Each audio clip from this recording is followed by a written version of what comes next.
Hey everybody, this video is the second of a 3-part series, so if you want more context, I highly recommend watching my last video about how items supplement Mario Kart and build a better game, and then come back to watch this one afterwards. Anyways, the conclusions we came to in the last video were the following. Number 1, the presence of items in a game of MK increases the amount of skills that are tested in a game, and makes the game interactive and worth playing. Number 2, point number 1 comes at the cost of randomness being introduced in our game. And number 3, we need to organize tournaments in a way that negate the effects of randomness. And today, we're going to go in depth with the third conclusion and end with talking about the consequences of one of the more popular formats, which will eventually lead into the video. So let's begin. To create a metagame worth playing, we're going to need to come up with a tournament format that we believe will be good in testing the skills that we deem valuable. Now, something frustrating about a game with chance involved is that sometimes making the correct choice doesn't always lead to the best result.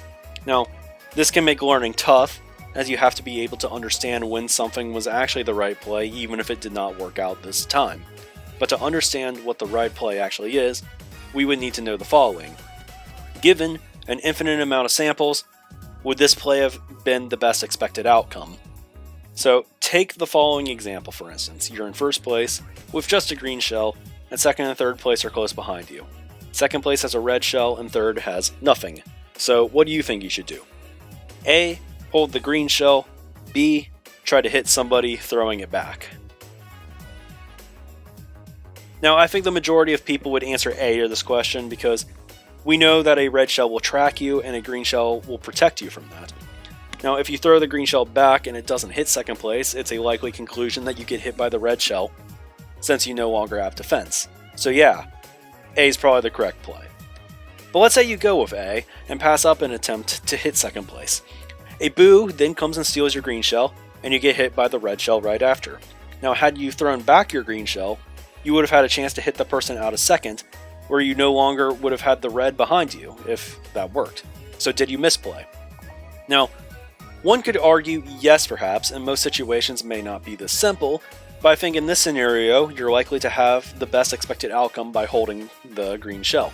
Now, you just didn't win out in this particular simulation, or it may have worked out if the boo steals from any other person, or just doesn't exist at all. Because something like this can easily happen in one race though, it makes sense to make our matches more than just one race. So this is because basic probability suggests that the more random samples of luck you take, the more likely it is that the luck starts to even out. So I apologize for all of you who hate math, but let's get into some basic probability theory. So take the coin flip. Let's say if you roll heads, you get a lucky break, but if you roll tails, you get an unlucky break. And it's a 50% chance of rolling either. So let's flip this coin 12 times.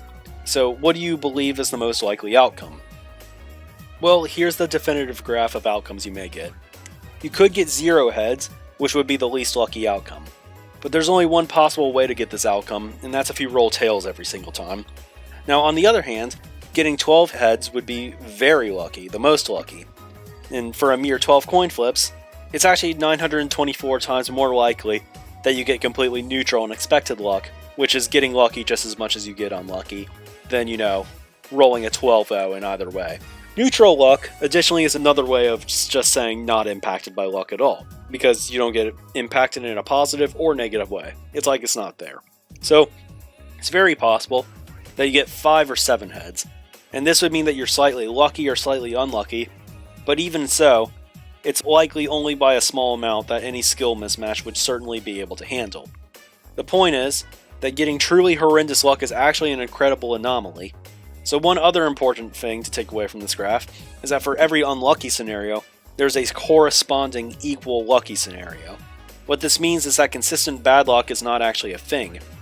You either have a natural bias that makes you see bad luck more strongly than you see equal good luck, or your playstyle simply puts you in bad situations more frequently.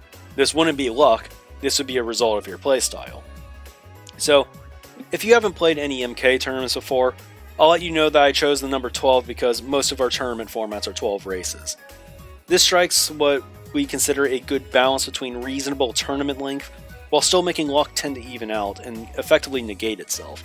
But it's disingenuous to suggest that an entire race may or may not be lucky. There are multiple item boxes every single race, and it's crazy to visualize, but once randomness is introduced, the only thing to balance it out is actually more randomness. Now, this is because if you have a single good roll, that will give you a massive advantage if nobody else can get lucky enough to make up for it. So, if you were to say have a larger amount of rolls in any event, maybe hundreds, the effect of RNG would actually go down and maybe completely cancel out. So, just to see this, I did some actual simulations on coin flips. Starting with 50 rolls, you can see if there were only 3 occurrences of RNG in the match, I would have actually obtained perfect luck, because after 3 flips, I had obtained 3 heads. But as the flips kept coming in, my heads probability naturally started to approach 0.5, or I guess average. So for fun, I let the simulation run for 2,000 flips. I'm sure everybody understands this by now, but just to reiterate, the more flips, the less fluctuation. And I actually got some bad luck after my hot start, but as time passed, my luck started to approach back to 0.5, or what we would call net zero or neutral luck. And in the end, I was on the side of bad luck, but it's a negligible amount of bad luck. And this will happen to everybody given enough trials. And though I doubt 2,000 rolls happens in a 12 race match, you'll get a solid enough chunk that this effect will start to occur. What this means is no, you don't have a special unlucky copy of the game. You simply must take responsibility for the results you get. Now, I know what some of you guys are saying.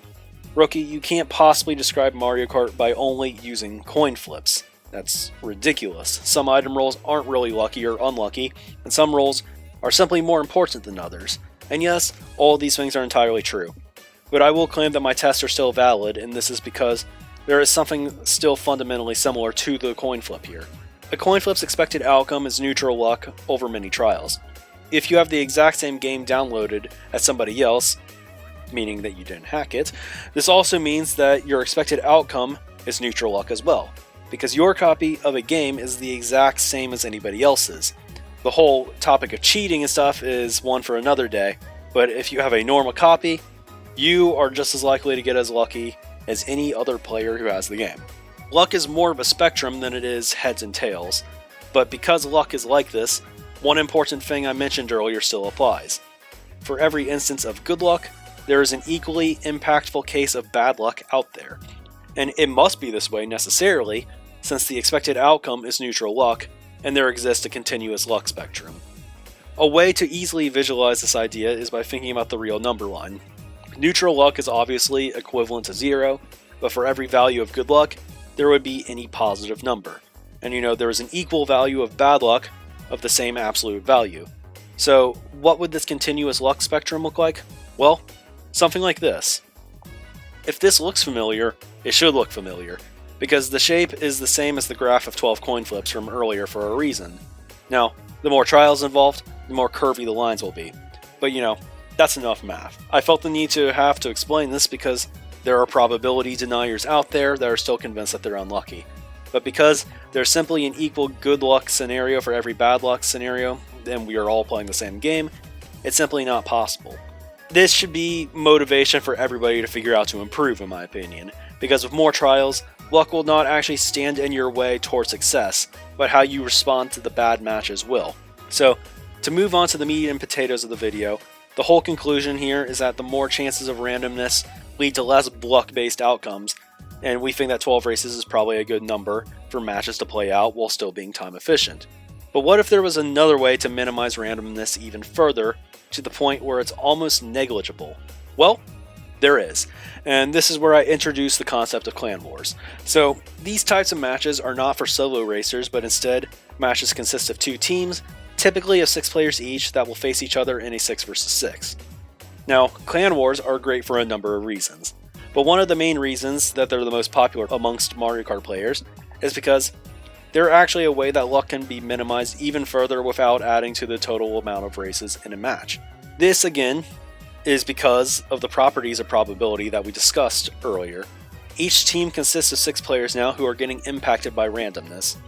What this means is that a set of items on one track is no longer one event of randomness, it's 6, because maybe the probability of one person of getting an unfavorable item is 50%, but the probability of all 6 players on a team pulling a bad item for their situation would be about 1.5%, which is very rare.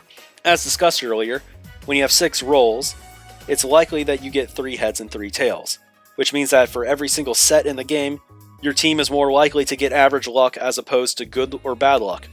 And it also means that your team is about 7 times more likely to get neutral or slight luck than great or amazing luck. I don't want this video to be only about math because it pretty much has been so far, so I'll spare you all the fine details here. But we already know that more trials negates the impact of RNG, so by playing from the perspective of a team of 6 people all working towards a common goal, the impact of RNG is minimized even more. This makes playing in teams an incredibly attractive format for a game involving chance like Mario Kart. Some people go into team play, unfortunately though, with an individualistic mindset. It's important to note that individual players are just as likely to get unlucky as in a normal match without teams, but collectively, this does not hold. Maybe a player is in first place in a team match, and second place is able to throw a bunch of reds at him faster than the rate of which he is able to defend. It seems unlucky to that player in first place, but consider this. Maybe the other team is occupying not just second place, but third, fourth, and fifth. This changes the dynamic of a match entirely now, and if anything, it would probably be very lucky for him to get out of the scenario unscathed in first. This is because second place is able to throw red shells forward in this scenario without consequences. Knowing that the guy in third is his teammate, he's able to unload everything because he knows third place will not red shell him himself. Now maybe when he runs out of red shells, he'll even let the guy in third pass to throw 2 more at him. This feels individually unlucky to the player in first, but in reality, this isn't a scenario where you can apply individual luck at all. This is simply a team being in a state of disadvantage where they're unable to protect the person leading the race. And now we arrive at the other reason why playing in teams is so great. Not only does it minimize luck, it also adds even more types of skills to the match. The last video was all about testing a wide array of skills, but now we can add coordination, teamwork, communications, and even now considering what the opposing team may be planning at large to the table. Keeping tabs on 11 different players in a room is pretty much impossible, but the mind game factor becomes much greater in a head-to-head match, because now you have one group of minds thinking about what another group may do. With a call, you're naturally more informed on every possibility in a room, so on a team with good communication, those random lightning bolts you can't possibly envision coming now become something that you can predict much more easily, but a failed prediction tends to be more costly. Sometimes you'll have break-offs where you may have a 3v3 going on up front, or maybe you'll have a mismatch to exploit, like a 4v2. Additionally, everything I talked about in terms of making plays with bananas, bombs, etc. now becomes even more impressive to pull off, because sometimes you'll want to take a shot at an opponent in a tight window where the slightest miss may end up hitting a teammate, thus putting your own team at a bigger disadvantage. So there's a lot of new stuff going on here when it comes to strategy. Sometimes sacrificing your own race individually may be for the better of the team at large. This is rare, but it's up to you to know. And with all things considered, a 12-race clan war not only is a great test of skills, including some unique to clan wars, the outcomes almost always reward the better team in the set of races that are played. And in this circumstance, items are strictly enhancing the experience because luck is almost certainly cancelled out, another reason why we should just simply have them. There's one big disclaimer regarding playing in teams. Certain items start to have way more value than they would otherwise, namely the lightning bolt, or as the community calls it, the shock. So, though this isn't really true, you could try to make the argument that the shock is so indicative of a team's overall luck that the item is almost like an infinity value on how you would grade luck. It makes every other exchange perhaps feel irrelevant in comparison. I think this feels especially problematic in Mario Kart Wii, because the shock is it can only be held by one person in that game, and it's more common. This means it will be obtained each race, and even a score of 7 to 5 can be a little bit imbalanced when it comes to shock counts because it's so powerful. You can make the claim that the luck spectrum I mentioned can be reduced to coin flips on who pulls the shock, because you either get it or you don't. But I think it's still a reach to make this claim still, especially the higher the competition you're playing in. This minor issue also does not compare to how much better the teams make Mario Kart as a competitive game, so I would say it's still worth it to play this way. I think that teams formats made Mario Kart 8 on the Wii U playable to begin with, and being realistic, while a shock is significant, it is far from breaking the 6v6 format to begin with. Because there are a lot of ways around it, and like mentioned earlier, you're just as likely to get lucky as your opponents are. You can even outplay 12-0 shot count against you, for instance. It's incredibly hard, but the game does give you the tools to do so. If you gave a low-level team a 12-0 shot count versus the MKU League champions, for instance, I'd probably take the champions by over 200. This is obviously an exaggerated example, but it'd be proof that overcoming bad RNG is more than possible. There's always a play you can make for the 1 out of 4,096 cases where you get outshocked 12-0, but yeah. Additionally, in the games after Mario Kart Wii, notably Deluxe, multiple shocks can be frequently pulled at once. This really puts a lot of pressure to rush an opposing team's shock usage, not allowing them to get perfect results from them because holding it is a big risk. And when you nerf the shock so much, it is definitely a big factor, but not something you can claim to have infinity-like properties. You'll also find that as a team improves, you start figuring out ways to optimize your shocks and minimize the effect of enemy shocks. It'll become very apparent that you may be able to get away with using a shock to hit 3 opponents out of a cannon versus a weaker team, but when you play better competition, they may see this play as obvious and do everything in their power to make it feel like you got nothing out of it, which would maybe be activating a bunch of stars or bullet bills when you plan to use it. This is an important idea for the next video, because sometimes a skill in itself is understanding how to beat people who are aware of what you want to do. Overall, 6v6s are great, but they don't come without their issues, so I want to talk about this a little bit. As an in-game mode, I think they're ideal and the perfect way to approach competitive MK, but when you consider the players outside the game, there are considerations that we must make to ensure a brighter future for the community. And I think there's a large flaw for both rookies and experienced veterans here, but let's start with the new players. Now, the problem is a little obvious for new players, but it still must be stated. Team events are not really easy to get involved in. Most new players aren't going to enter a community knowing a bunch of people already, so joining a team can be quite intimidating. From the perspective of the team, if there's no data on a new player, it's hard to know what you're going to get in that player. So players need to have ways that can get them acclimated to the community upon arrival. I don't know exactly how to accomplish this yet, but despite me talking up 6v6 so much, I think that it can't be the only solution or the only thing that is played in the community. I think tournaments for an individual player are a good starting point, but even beyond the more try-hard free-for-all events on the side, we need more smaller stuff that is easy to join and get involved in, I think. I think a tournament like Kart Clash is a great example of this, because players shouldn't feel pressured to join a team as soon as possible, and should have an opportunity to meet other new players. Friendships are an important part of the community, and it can be easy to not know how to get involved or get your start without somebody to talk to frequently. So while 6v6 is great, I think alternatives need to exist, and very badly at that. Problems become a little bit more complex for veteran players, and that's because we're not at the point where this is really a discussion yet. But by talking about this, I want to jump ahead of the curve and start a dialogue about a potential future issue. So, this is the part of the video, I think, where if you're a more seasoned veteran, this is more so for you. But for the new players, if you want to listen, that's completely fine also. The more the scene grows, the more the discussion of money and earnings is going to creep into the picture.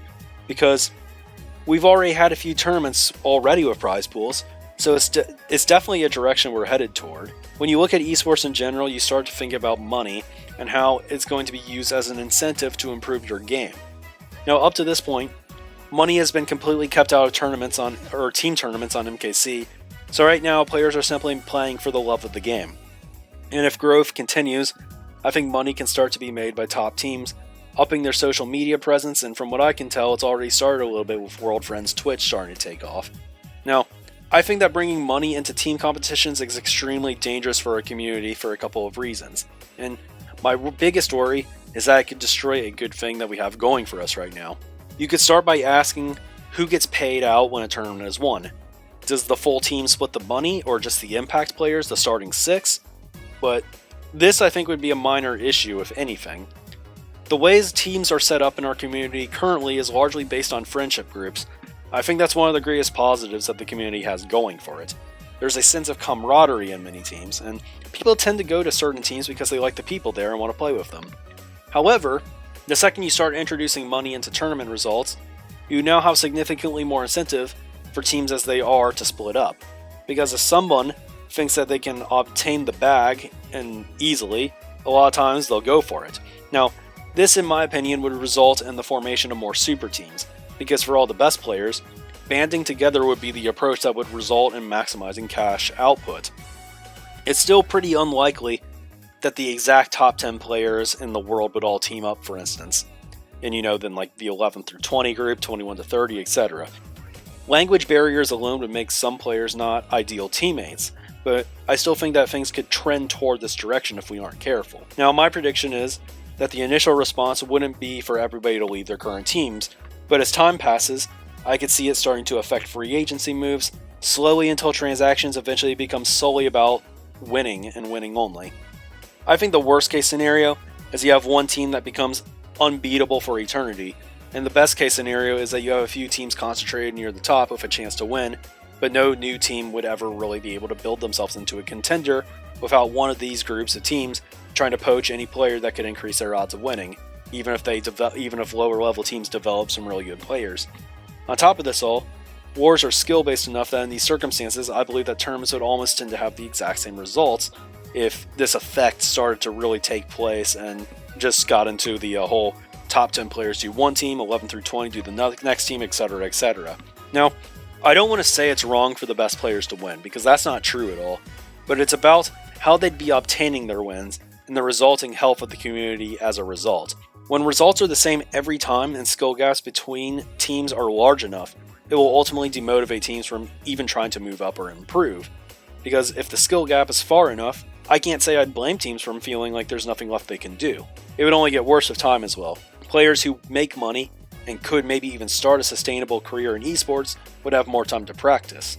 For anyone else trying to climb, quitting the day job may not be a feasible idea unless they were a pretty spectacular Twitch streamer. Now, the lower level players in any given scene are often the backbone of the community. The second they start to lose motivation, top level players will be the ones that eventually lose out, because less people competing would decrease prize money. Like in our actual society, I believe that even those at the top, despite ultimately losing out, will not be able to resist the urge to make more money in the short term at the expense of the greater good.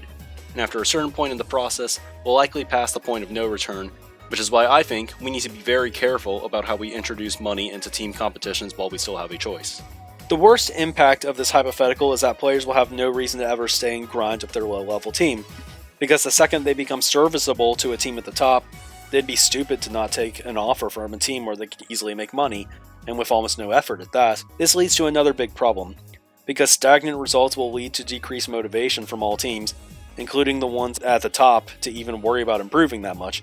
And at this point, the game at large is the loser. To me, the beauty about American sports is, in my opinion, the concept of a salary cap, which I'll talk about in some later video, not in this series, but this is where the richest teams can't just buy out all the best players, and all the great US sports leagues have one.